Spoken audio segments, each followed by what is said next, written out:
Hi everyone. Today we are going to talk about adjectives. What's the difference between adjective ed and eng? Adjective with ed endings describe the feeling. For example, I was tired, I am bored, I am interested, I was shocked. I was really shocked at the price of the ticket for the match. It was so expensive. Adjective with eng endings describe the thing or experience that caused the feeling.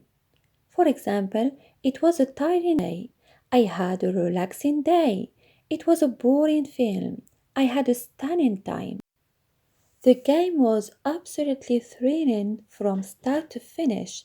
My team scored the winning goal in the final seconds. Please try these examples.